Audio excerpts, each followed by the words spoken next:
धर्म करने के लिए धर्म का पात्र सम्यक दृष्टि बनता है। सम्यक दर्शन जैनत्व के लिए अनिवार्य है। जहाँ सम्यक दर्शन होता है वह व्यक्ति समीचीन देव गुरु शास्त्र को स्वीकारता है। प्रत्येक जीव का इष्ट स्थान होता है। जो हम लक्ष्य बनाते हैं, लक्ष्य के अनुसार आदर्श भी होना चाहिए। कोई व्यक्ति एक्टर बनने की सोचता है तो एक्टर को ही सामने रखना पड़ता है। जो पहलवान करना चाहता है पहलवान की, तो पहलवान को आदर्श रखना पड़ता है। प्रत्येक जीव अपने लक्ष्य के अनुसार ही आदर्श रखता है। और जैन धर्म में आदर्श वे होते हैं जिन्होंने आप तक पहुंच गए, यानी अंतिम लक्ष्य को जिन्होंने प्राप्त किया। ऐसे परमात्मा का लक्ष्य रखने वाला व्यक्ति उनकर पहला श्रद्धा का स्थान बनाता है और उसमें देवगुरु शास्त्र का लक्षण के बाद 8 अंगों की चर्चा चल रही है। निशंकित, निकांक्षित और निर्विचिकित्सा। और कल हम लोगों ने अमूढ़ दृष्टि को सुन के आए हैं। यानी अतत्व में तत्व का श्रद्धान करना ही मूढ़ता है। अतत्व में तत्व का श्रद्धान करना मूढ़ता है। क्योंकि सम्मतबद्ध महाराज जी ने का पथे शब्द दे के विपरीत दुर्गति का मार्ग, और ये दुर्गति के कारण व्यक्ति और अनंत काल के लिए आगे की व्यवस्था कर लेता है। क्योंकि आत्मा में आत्म स्वातंत्र का साधन जब आत्मदृष्टि बनती है तो निरंतर प्रकाशित रहती है। आत्मदृष्टि बनना ये सम्यक दृष्टि का लक्षण है। सम्यक दृष्टि जल से भिन्न कमल के जैसा रहता है। इसलिए रहता है क्योंकि कीचड़ में पंकज होता है। पंक ने क्या? कीचड़ होता है। और पंख में जन्म लेता है, उसको पंकज बोलते हैं। कमल पंख में जन्म लेता है, लेकिन कीचड़ में पहुंचने के लिए नहीं, कीचड़ से ऊपर उठने के लिए। उसी तरह सम्यक दृष्टि पाप रूपी पंख से बचने के लिए ऊपर उठता है। और इसलिए कल बताकर आए हैं कि वे मिथ्या दर्शन, मिथ्या ज्ञान और मिथ्या चारित्र को मार्ग में जो भी व्यक्ति उनके मानसिक सम्मति, शारीरिक संपर्क से रहित और वाचनिक प्रशंसा से क्या होता है, रहित होता है। लेकिन कभी कभी ऐसा भी होता है, निर्णय भी किया धर्म का, लेकिन कभी कभी लौकिक चमत्कार पूर्ण कुमार्ग में और कुमार्ग में स्थित होने पर किसी को फलते फूलते हुए हम देखते हैं। सम्यक दृष्टि धर्म कर रहा है और उसका कर्म का उदय चल रहा है, और एक कुमार्ग में जो है उसको फलते फूलते देखकर, जीव को देखकर उसके विषय में थोड़ा सा भाव आने की संभावना होती है। मैं धर्म कर रहा हूँ और ये क्या कर रहा है, अधर्म करते हुए भी ये व्यक्ति इतना श्रीमंत बना है, घोड़ा गाड़ी उसके पास है, और मैं सच्चा धर्म करते हुए भी मेरे पास इतनी व्यवस्था नहीं है। तो इसीलिए सम्यक दृष्टि को समझाया गया है कि सम्यक दृष्टि श्रद्धालु ही होता है, अंध श्रद्धालु नहीं होता। वह प्रत्येक कार्य जो भी करता है विचार पूर्वक करता रहता है, और किसी मिथ्या दृष्टि को जब देखता है फलता हुआ देखकर वह ऐसा विचार करता है, क्योंकि उन्होंने स्वाध्याय किया है, वह समझ लेता है कि ये वैभव पूर्वोपार्जित क्या है, पुण्य कर्म का फल है। जब उसे इसे प्राप्त हो गया है, लेकिन ये मिथ्या मार्ग का, उपासना का फल नहीं है। ये पूर्व में उन्होंने जो पुण्य किया था उसी का फल है। और ये भी है कि वर्तमान काल के संकट में जो दशा को प्राप्त देखकर ऐसा विचार नहीं करना चाहिए कि समीचीन मार्ग का आश्रय करना व्यर्थ है। सम्यक दृष्टि उस वक्त आपने खुद को संभाल के लेना है, क्योंकि दूसरों को देख के समीचीन धर्म पर शंका नहीं करना चाहिए। और इसीलिए हमारा जो अभी वर्तमान समय चल रहा है, ये पूर्वोपार्जित पाप कर्म का फल चल रहा है, और उसी के कारण मेरे ऊपर दुख संकट आए हैं। लेकिन समीचीन मार्ग के आश्रय का फल तो नियम से क्या होने वाला है, सुखरूप ही होने वाला है।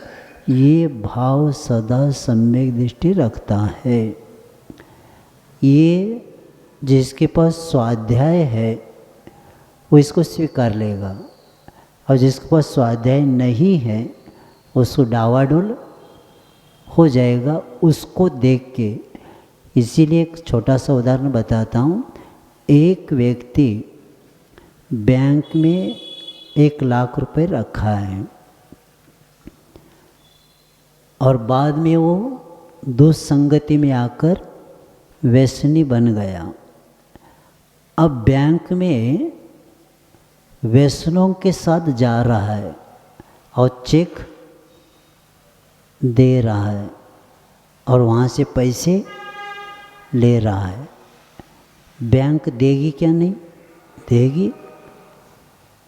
तो हर समय वहाँ जा रहा है व्यसनों के साथ और उसको उठा रहा है।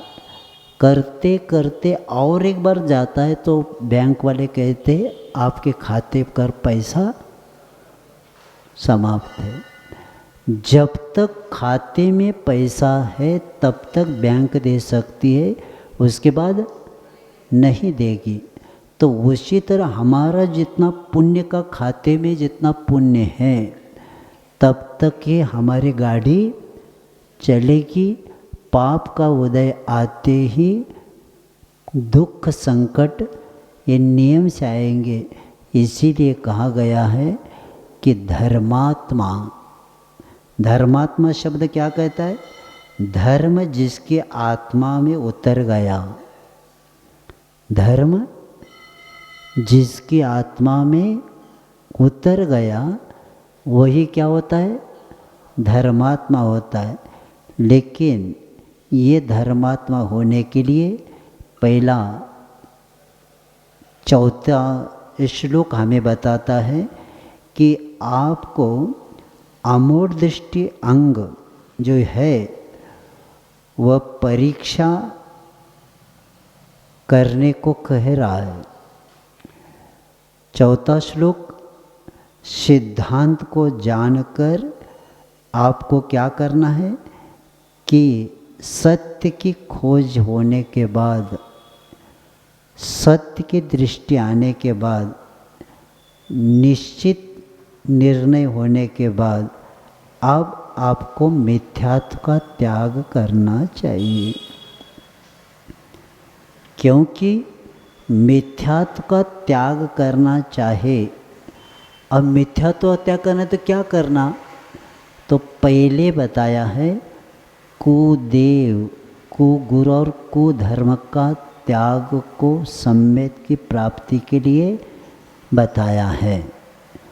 25 मलों से अन्य अनुसार और समंतबद्ध महाराज जी के अनुसार 19 दोषों से क्या करना है? मलों से बचना है। और ये होने के बाद जो अमूढ़ दृष्टि और 6 अनायतों में भी इन्हीं का त्याग कराया गया है।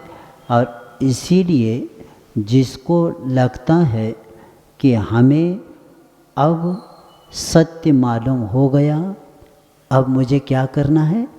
त्याग करना है, तो कहते हैं कि पहला को देवादि का त्याग, जो मिथ्यात्व के जो भाव होता है, इनकी आराधना करने के कारण ही मिथ्यात्व भाव होते रहते हैं।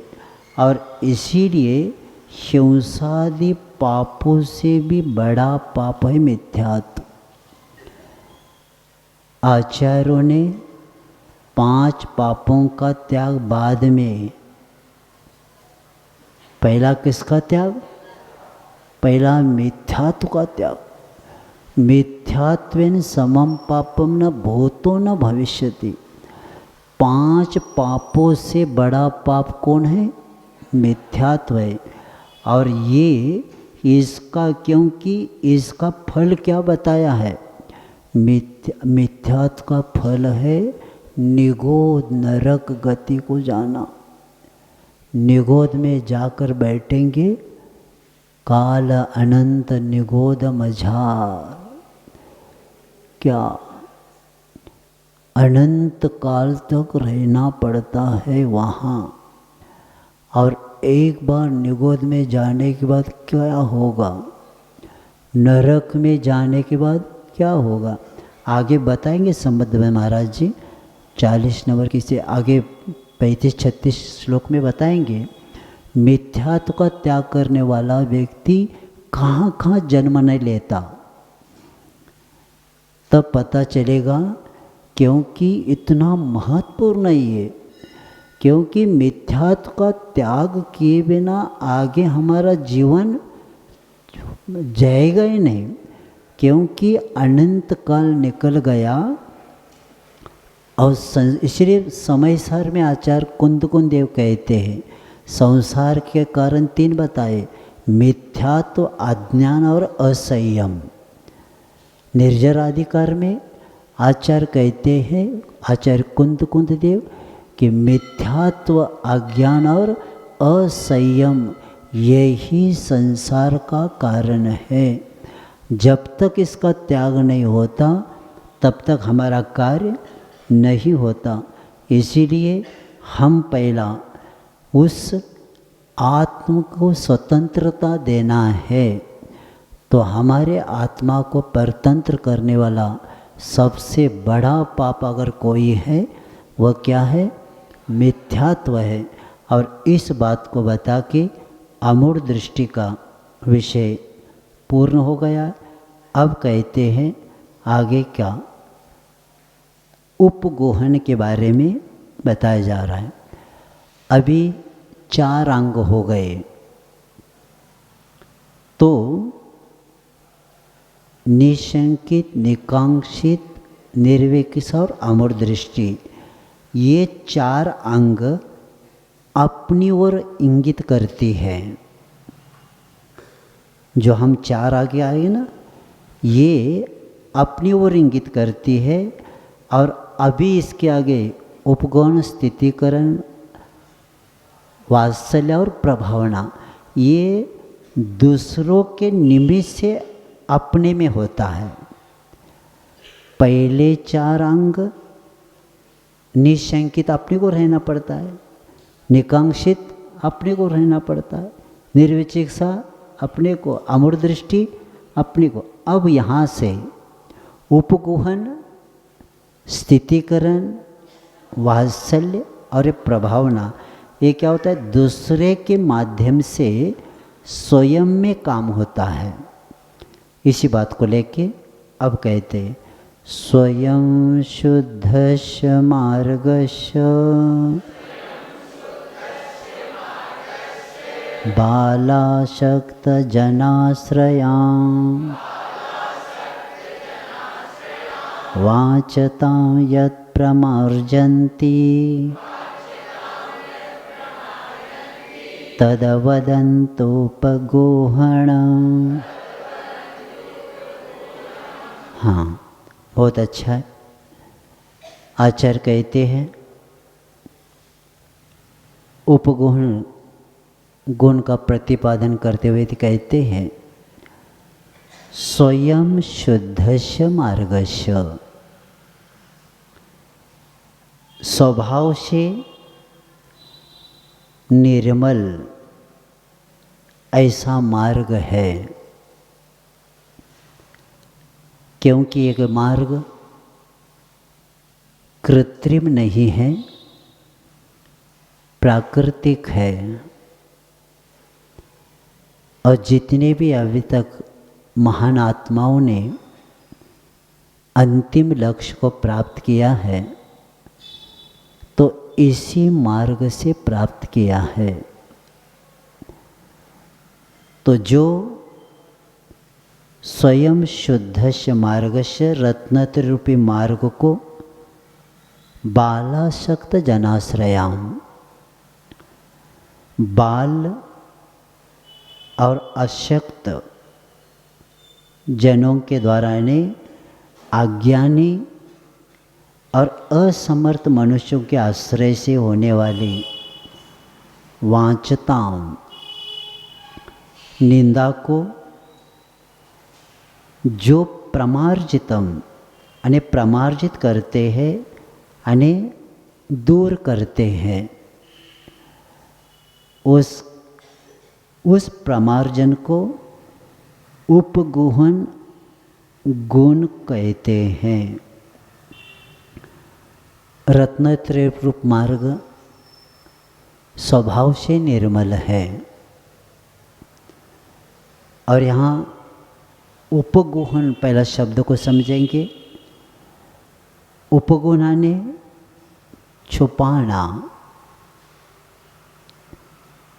यानी जो भी दूसरों के दोष है उसको क्या करना? छुपाना। या सम्यक दर्शन को नहीं छुपाना, दोषों को छुपाना है। और ये दूसरों के दोषों को ढकाने से अपना सम्यक दर्शन क्या होता है? शुद्ध हो जाता है। लेकिन कई लोग क्या करते हैं? अपने दोषों को छुपाते हैं और दूसरे के छोटे छोटे दोषों को बड़ा बनाते। दूसरों के दोष तुरंत दिखते हैं और अपने दोष नहीं दिखते। मराठी में कहावत है,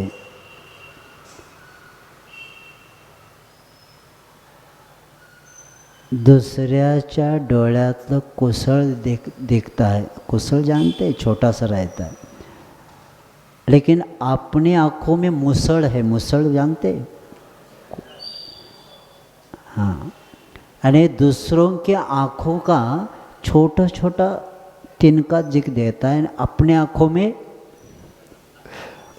बड़ा है वो नहीं दिखता। दूसरे के दोष तो छोटे छोटे तुरंत दिखते हैं अपने को, लेकिन अपने बड़े दोष नहीं दिख पाते। इसीलिए पहला हमें सावधान होना है, क्योंकि आचार्य सम्मतभद्र महाराज कहते कि महात्मा कौन बनता है? सदोष शांत्या विहितात्म शांति। अपने दोषों को शांत करना ने नष्ट करना ही आत्मा में शांति को प्राप्त करना। एक छोटा सा शब्द है, लेकिन पूरा जीवन का क्या करना? बैठक उठक बैठक नहीं करना, सिर्फ अपने दोषों को ढूंढते जाना और धीरे धीरे अभ्यास के द्वारा निकालते जाना। इसलिए तो स्वाध्याय क्या हो गया? ये स्वाध्याय यही तो है जो हम पढ़ रहे हैं, उसमें हम बैठते क्या? जो हम पढ़ रहे हैं उसमें हम पात्र है क्या? नहीं पात्र। तो पात्र बनना पड़ेगा, इसलिए तो हम स्वाध्याय कर रहे, क्योंकि स्वाध्याय के द्वारा जो तत्व का बोध होता है, इसी तत्व के बोध से तो हम पंचेंद्रिय से बच जाते हैं। और पंचेंद्रिय से बचना ही, विषयों से बचना ही आत्मा की शुद्धि हो जाती। तो इसीलिए हमें दूसरों के दोषों के बारे में आचार्य महाराज जी ने एक छोटा सा उदाहरण बताए थे रत्नगण श्रावकाचार्य में। जैसे बाजार है, बाजार में माँ अपने बच्चे को लेके गई है और कुछ वस्तु खरीद कर रही, तो साइड में खिलौने का दुकान थी, बाहर ऐसे रखा हुआ। तो माँ उधर लेकर रही, तब तक लड़का क्या करता है, उधर भी भीड़ है, तो उसमें से एक खिलौना उठाता है लड़का और क्या करता है, भीड़ में जो माँ ने लाए थे ना बैग, थैले में डाल देता है और खड़ा हो जाता है। तो वो दुकानदार खिलौना वाला देख लेता है, कहता है, हे चोरी करते तुम। अब मार्केट में बड़े परिवार का एक छोटे लड़के ने अज्ञान के कारण उठाकर थैले में डाला। व्यक्ति ने देखा, लेकिन माँ ने नहीं देखा था। उस लड़के को और दुकानदार को पता है क्या वस्तु है। तो जब आवाज़ बढ़ा देते तो माँ सोचती है अब मार्केट में हमारे बच्चे को क्या कहा, चोर कहा। तो कहते देखो हम कौन से परिवार के जानते हैं, अब हमारा लड़का चोरी कर ही नहीं सकता, हमारे वहाँ संस्कार ऐसे है ही नहीं। बार बार बताने के बाद ये भी आवाज़ बढ़ाने के बाद दुकानदार कहता है सब मार्केट सब गड़बड़ हो रहा है, हाँ ठीक ठीक, नहीं चोरी नहीं किया, जाओ, कह देता है। और घर में आकर जब थैला में देखती थैले में तो क्या वो वस्तु थी, तब उसको एक चाटा दे देती। ये क्या हो गया, मार्केट में उपगोहन किया, लेकिन जब सत्य मालूम हो गया तो मारा। इसलिए मारा कि आगे ऐसे चोरी न करे। इसको कहते हैं चार लोगों के बीच में छुपाया जाता है, लेकिन जिसको छुपाया तो वो सत्य अगर हो तो उसको उद्घाटित किया जाता है और उसको ठीक किया जाता है। तो ये उदाहरण बता के, और ये भी देख लेना, जैसे बंदर बैठते ना वृक्ष पर, कभी कभी छोटे बंदर कूदने को जाते और कभी कभी उनका अंतर ज़्यादा होने, गड़बड़ भी होने के समय तुरंत दूसरा बंदर क्या करता है, उसको पकड़ लेता है। तो ये कहा जाता है उपगोहन, जो भी दोष होते हैं।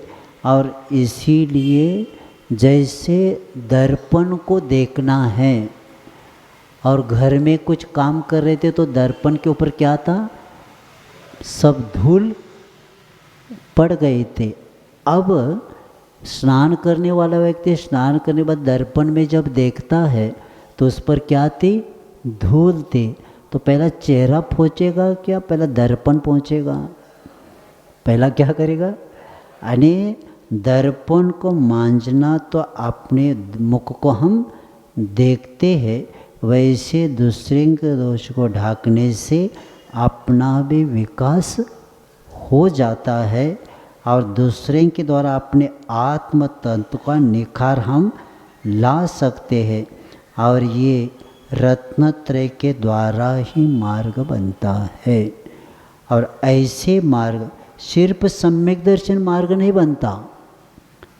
जिन्होंने सम्यक दर्शन प्राप्त करने के बाद सम्यक ज्ञान हो गया, लेकिन सम्यक दर्शन सम्यक ज्ञान के साथ मार्ग नहीं बनता, क्योंकि चतुर्थ गुणस्थान में जानना है, चलना नहीं होता।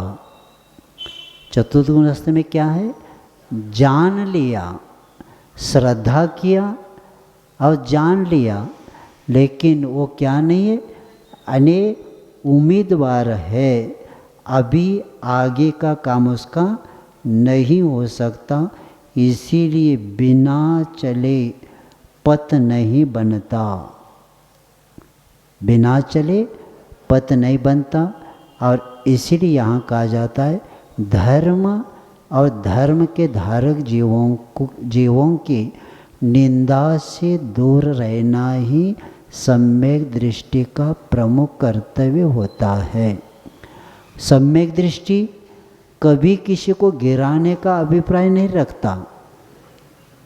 उसका लक्ष्य धर्मात्मा जीवों का यदि कोई दोष उनके दृष्टि में आ जाता है, सम्यक दृष्टि के दृष्टि में किसी धर्मात्मा का दोष दृष्टि में आता है तो उन्हें प्रेम पूर्वक क्या करता है, एकांत में समझाकर उस दोष को दूर करने का प्रयत्न करता है। और ऐसे करते हुए यदि इस प्रकार का प्रयत्न करने पर कोई दृष्टितावश अपना दोष नहीं छोड़ता तो मार्ग की रक्षा के लिए दोष को प्रकट भी कर देता है। क्यों?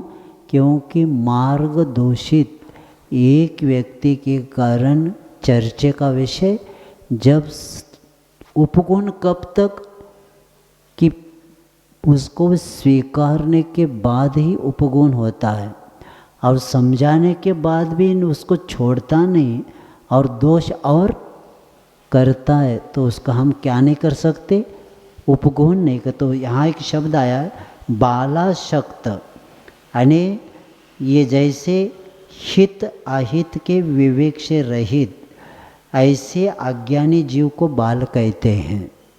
और वो क्या करता है कि ऐसी बालावस्था, वृद्धावस्था या रुग्णावस्था के कारण जो व्रतों का निरंतर पालन नहीं कर पाता तो असमर्थ है वो। और ऐसे अशक्त, ऐसे बाल और अशक्त मनुष्यों में आश्रय से रत्नत्रय और रत्नत्रय के धारक पुरुष में आए हुए दोषों का क्या किया जाता है? प्रच्छादन करना ही सम्यक दृष्टि का कर्तव्य होता है। लेकिन समय पर समझाने के बाद वो छोड़ता है तो ठीक है, नहीं तो और गड़बड़ होने की संभावना रहती है। उस वक्त तो क्या करता है? सबके सामने उसको प्रकट कर देता है। इसीलिए आचार्य कहते हैं कि हमें पंथ यानी धर्म जो होता है पंथ नहीं होता, पथ देता है। धर्म पथ नहीं, पथ देता है। और कल्याण पंथ से होता नहीं, पथ से होता है। क्योंकि आलम्बन पथ दो होते, एक बिना आलम्बन करने वाला होता है और आलम्बन वाला होता है, और जो धीरे धीरे चलता है। क्योंकि मुनिराज पथ पर चलते हैं और कई लोग क्या करते, पंथ को लेके चलते, लेकिन पंथ छोड़े बिना पथ मिलता ही नहीं है। और ऐसे वे अविरति यात्री मार्गी नहीं उम्मीदवार है। और अविरति कहा है? क्योंकि पाप का त्याग होने के बाद ही क्या होता है? विरति बनता है। और इसलिए सम्यक्त्वाचरण चारित्र को विरत नहीं कर सकते, क्योंकि महाव्रत के बिना मार्ग नहीं बनता। इसलिए पंचम गुणस्थान भी क्या है? अविरत जैसा है। क्योंकि पंचम गुणस्थान संयम असंयम दोनों चलता है। तो राजवार्तिक में बताया है कि पंचम गुणस्थान भी अविरत जैसा ही रहता है। और इस सिद्धांत को जैसे देख लेना, मरण 5 प्रकार के होते हैं। बाल बाल मरण, बाल मरण, बाल पंडित मरण, पंडित मरण और पंडित पंडित मरण। बहुत अच्छा है, क्योंकि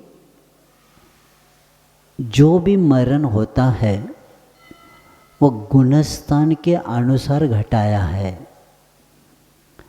कोई कहेगा कि चतुर्थन गुणस्थान वाला, समाधि करने वाला, स्वाध्याय वाला, कि मेरा पूरा सब त्याग हुआ है, अब मैं 6ठे 7वें गुणस्थान वाला हो गया, तो मेरा मरण किसके साथ, कौन से गुणस्थान से मानेंगे?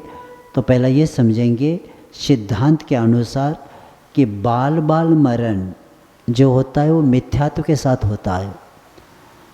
बाल बाल मरण किसका होता है? मिथ्यात्व के साथ। बाल मरण अविरत के साथ होता है। और बाल पंडित मरण देशव्रत के साथ होता है। और पंडित मरण महाव्रती का होता है। और पंडित पंडित मरण केवली का होता है। समाधि भक्ति बोलते हैं पंडित पंडित मरण हो जाए, तो पंडित पंडित मरण केवली का होता है। बाकी की जो मरण होते हैं प्रायः करके पुनः लौटने के लिए ही हो जाता है। तो इसीलिए यहाँ बताया जा रहा है कि ऐसे इसको हम थोड़ा सा सिद्धांत के अनुसार घटाएंगे तो मरण किसके साथ होता है, कौन से गुणस्थान में? मिथ्या दृष्टि का भी मरण होता है, अविरति का भी होता है, और देशव्रति का भी होता है, महाव्रति का भी होता है, और केवली इनका भी होता है। तो इस तरह ये क्रम से इसको हम अच्छे से समझेंगे। तो मैंने एक बार चर्चा करते समय आचार्य महाराज जी के मैं समय सार के बारे में एक दिन बता रहा था, तो कल पढ़ रहा था तो हमारी भावना हुई वही विषय गाथा नंबर समय सार की 11 नंबर की गाथा में भेद रत्नत्रय और अभेद रत्नत्रय का वर्णन करने वाली गाथा है। तो इसका आचार्य महाराज जी ने जो प्रवचन में बताए थे वही विषय थोड़ा सा, क्योंकि भेद रत्नत्रय और अभेद रत्नत्रय कहाँ होता है, सर्वप्रथम यहाँ में जानने का प्रयास करना चाहिए रत्नत्रय किसको होता है।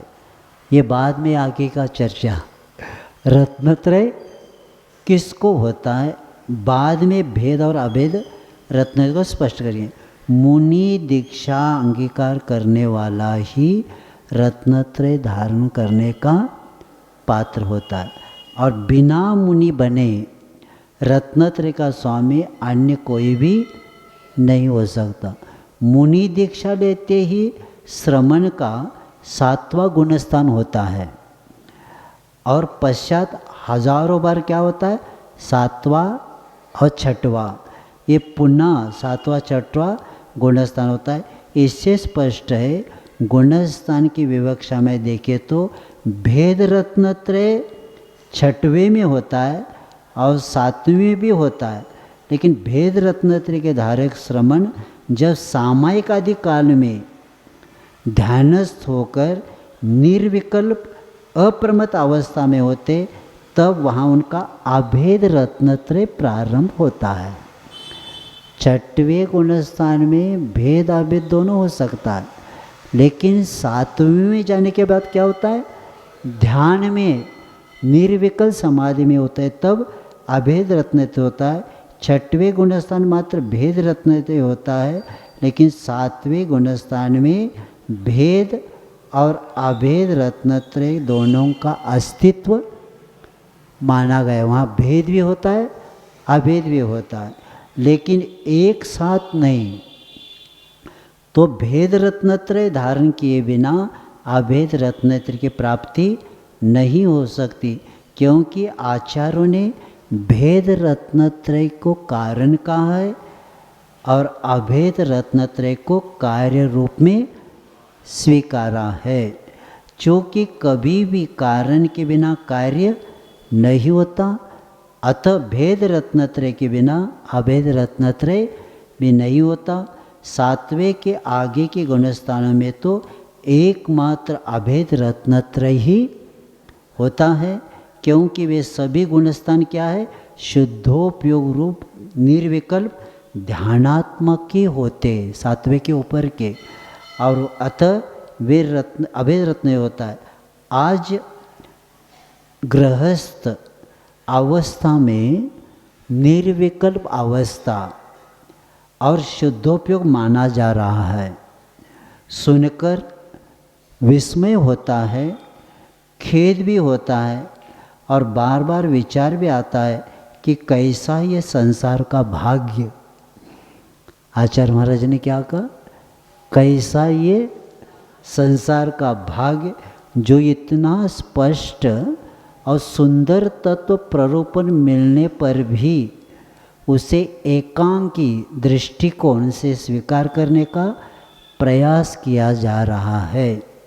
अपने अपने पक्ष आग्रहों के साथ वस्तु तत्व का प्ररूपण किया जा रहा है। दया भी आती है। आचार्य से क्या कहते, कभी कभी दया भी आती है कि इसके अतिरिक्त और भी हम क्या कर सकते हैं। सद्भावना करता हूँ कि सभी स्वाध्याय प्रेमियों को जिनवाणी में प्ररूपित तत्व की व्याख्या स्पष्ट रूप में समझ में आए। यदि अभेद रत्नत्रय एक अंतर्मुक्त रह जाता है तो क्या होता है, केवल ज्ञान की प्राप्ति होती। तो वही अभेद रत्न परम यथा का चारित्र स्वरूप होकर मुक्ति प्रदान करता है। यदि यह कम समय के लिए रहता तो है, कहाँ रहता है, इसका स्वामी कौन होता है, इसके बारे में आचार्यों ने सर्वांगीण चित्रण किया है। जिसके पास चारित्र नहीं होता वह अविरत या असंयमी कहलाता है। प्रारंभ के 4 गुणस्थान जो होते हैं वे दर्शन होने के निमित्त से होते हैं और आगे के गुणस्थान में चारित्र मोहनी एवं योग का निमित्त स्वीकार किया गया है। चतुर्गुण स्थान में दर्शन मोहनी और अनंतानुबंधी का क्षय होने पर क्षायिक सम्यक रूपी भाव होता है, लेकिन क्षायिक चारित्र नहीं होता।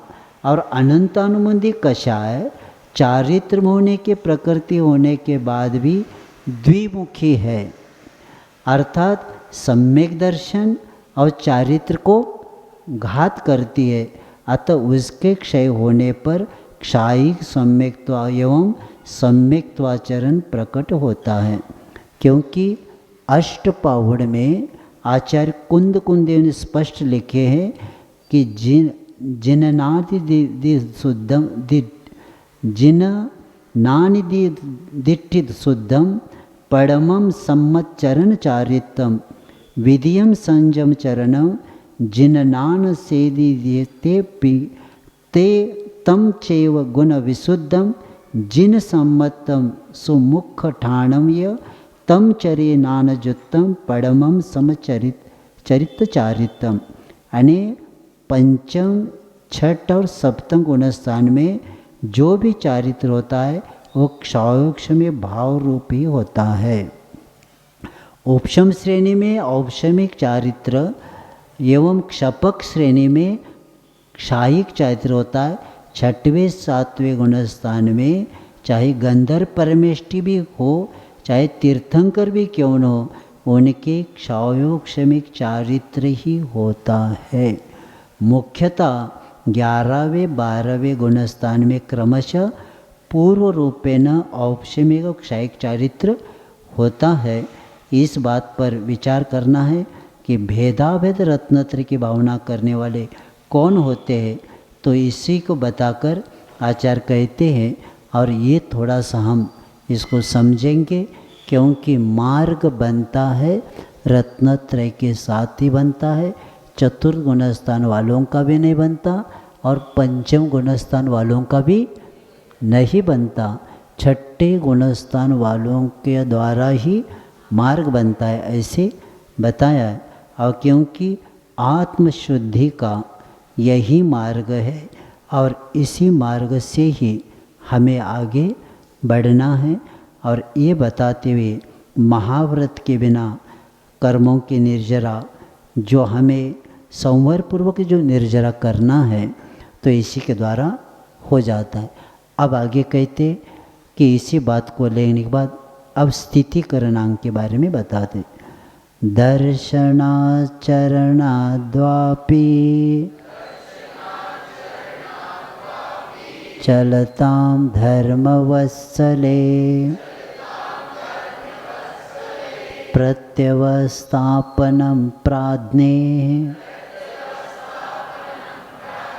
स्थितिकरणमुच्यते। हाँ, उपगुहन के बाद स्थितिकरण के बारे में बताया जा रहा है। धर्मवत्सले, धर्म स्नेह जनों के द्वारा दर्शनात् व चारित्रात् अपि, यानी सम्यक दर्शन और चारित्र भी चलताम, विचलित हुए पुरुषों का क्या करना, प्रत्यवस्थापनम, फिर से क्या करना, पहले के स्थिति पर लाना। इसको क्या बोलते, स्थितिकरण कहते हैं। क्योंकि दर्शन और चार्य से स्खलित होने के बाद शैथिल्य को मार्ग नहीं मानना चाहिए, क्योंकि चारित्र से भी जब स्खलित व्यक्ति होता है तो नियम से पतन को प्राप्त होता ही है। तो ऐसे लोगों को क्या करना कि ऐसे सम्यक दर्शन से विचलित होते हुए पुरुष को स्थितिकरण या चारित्र से आचरण का यथायोग पालन करता हुआ जो व्यक्ति श्रद्धा से भ्रष्ट होता है, ऐसे व्यक्ति को क्या करना, पुनः अशक्ति प्रमाद के कारण बाह्य आचरण से भ्रष्ट है तो कोई भी जीव ऐसे जीवों को कर्मोदयों की तीव्रता के कारण देख लेना।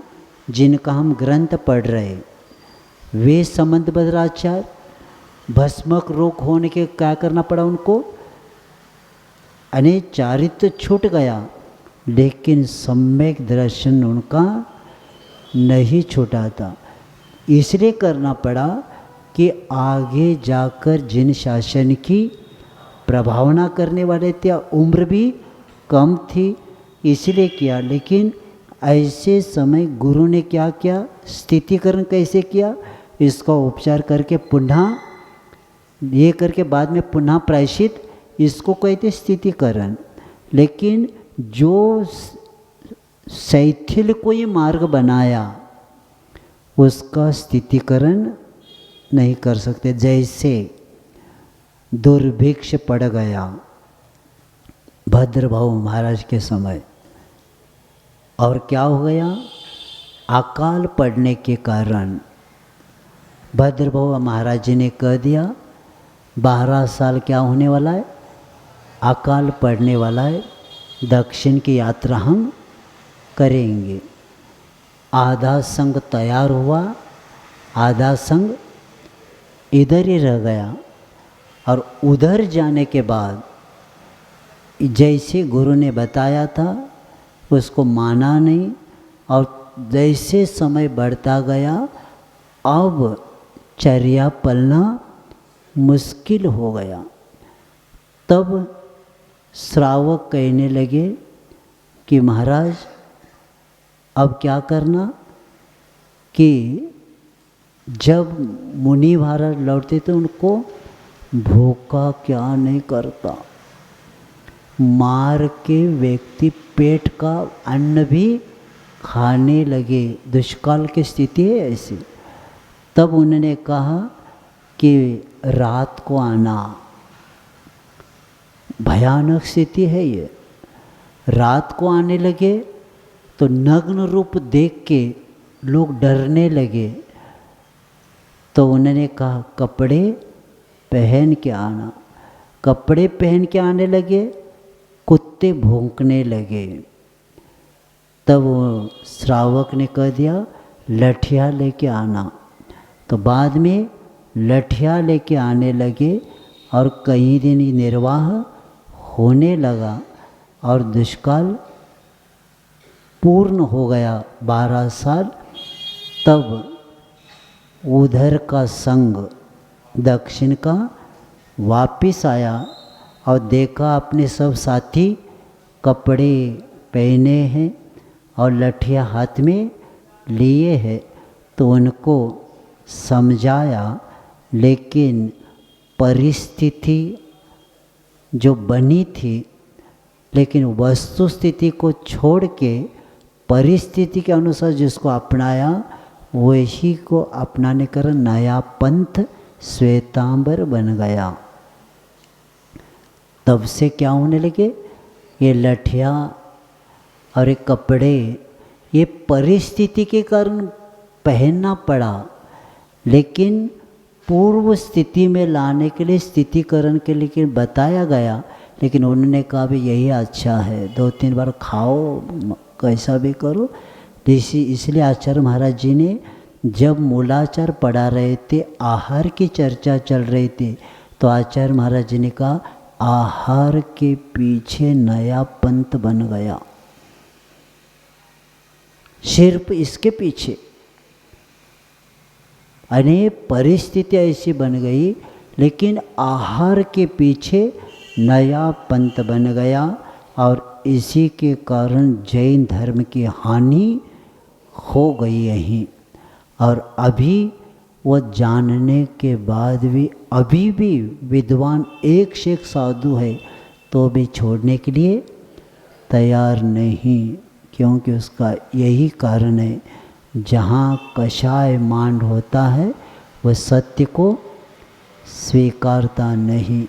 क्योंकि श्वेतांबर शास्त्रों में भी आता है महावीर भगवान दिगंबर थे, उनके कई शास्त्रों में आता है, लेकिन परिवर्तन होता गया, इसीलिए शैथिल बढ़ता गया।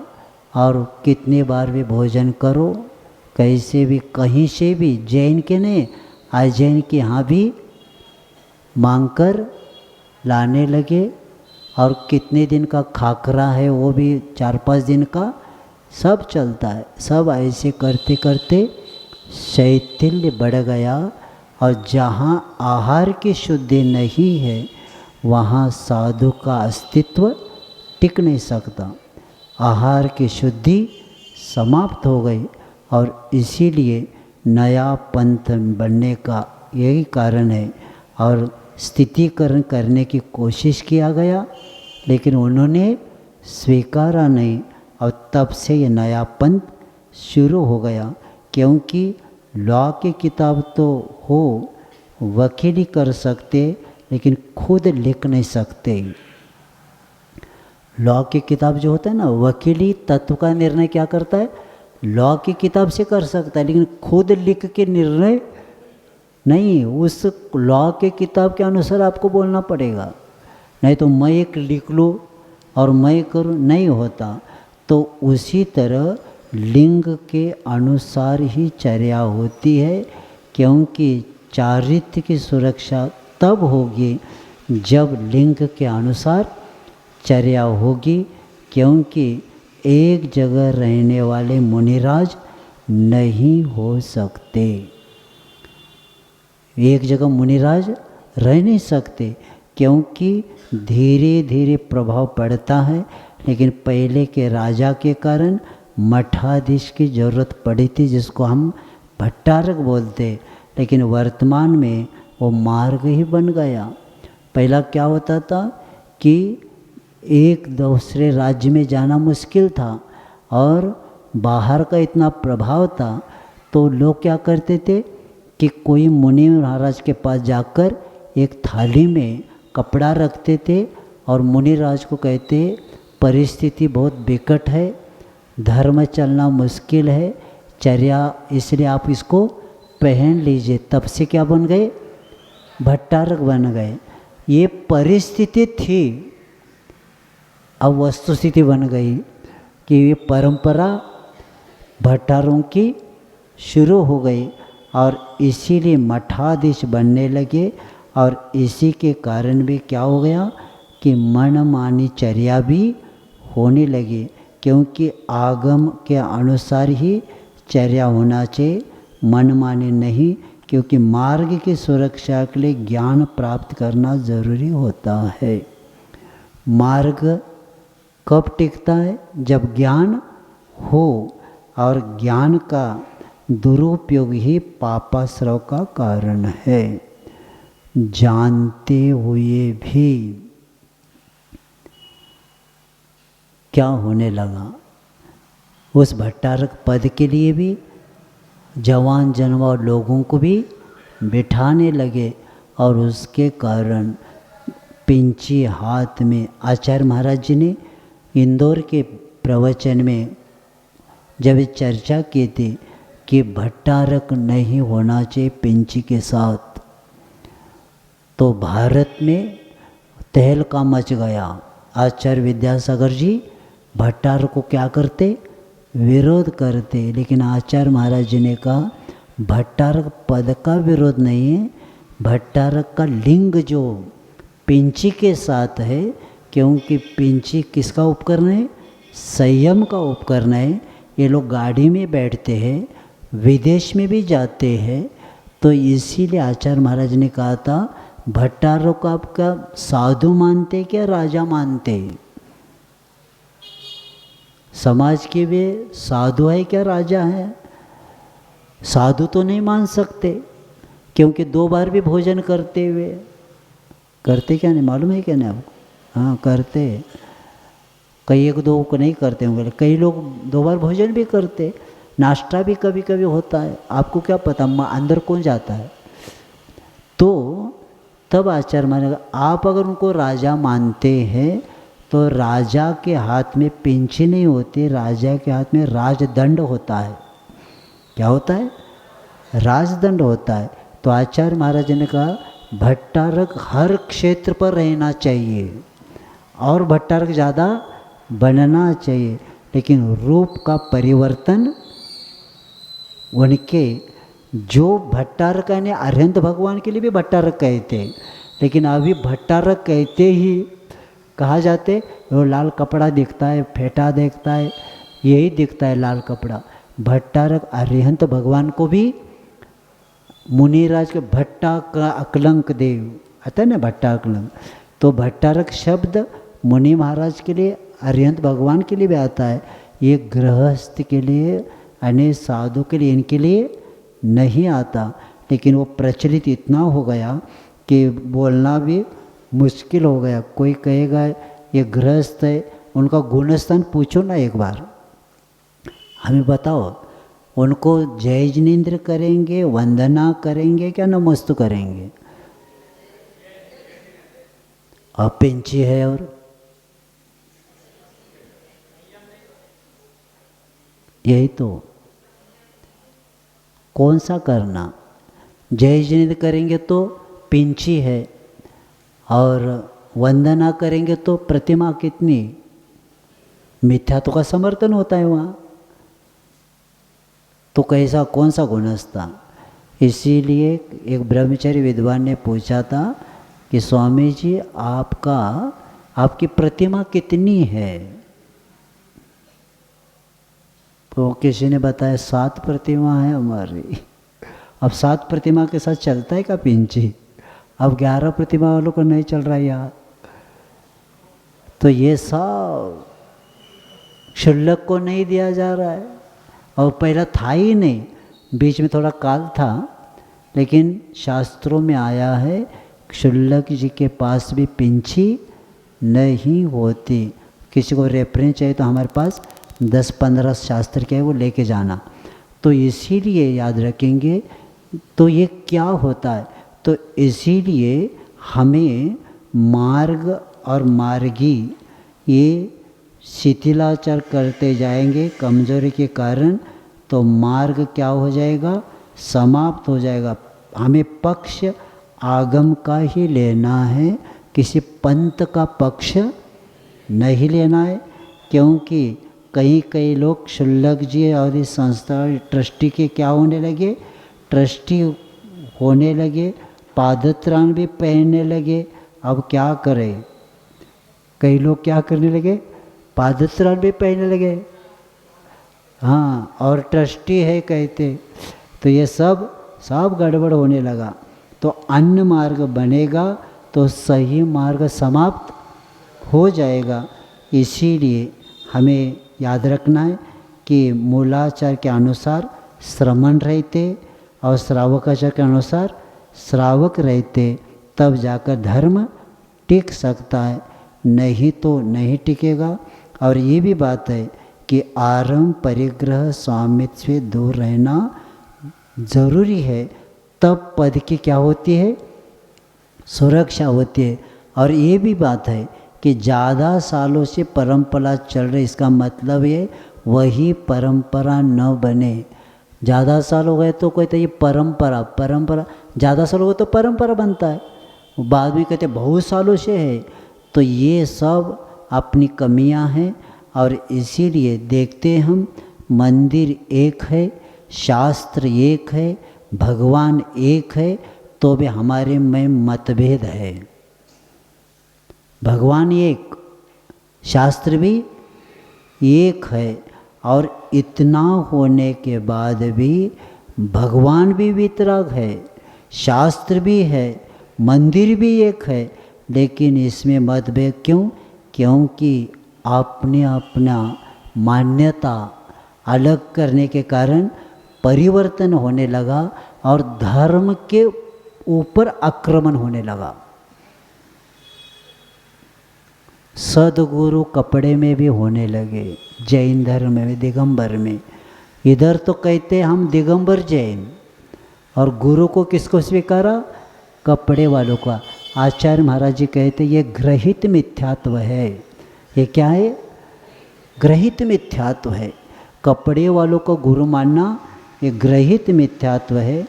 और इसीलिए हमें अच्छे से समझ के स्थितिकरण और परिस्थितिकरण, ये मोह के उसकी तीव्रता के कारण ही होता है। इसलिए वस्तु स्थिति को जान के अपने को काम करना है। तो इस तरह स्थितिकरण और उपगोहन हो गया। और कल आगे का विषय ले लेंगे, वात्सल्य और प्रभावना। बहुत अच्छा विषय कल करेंगे।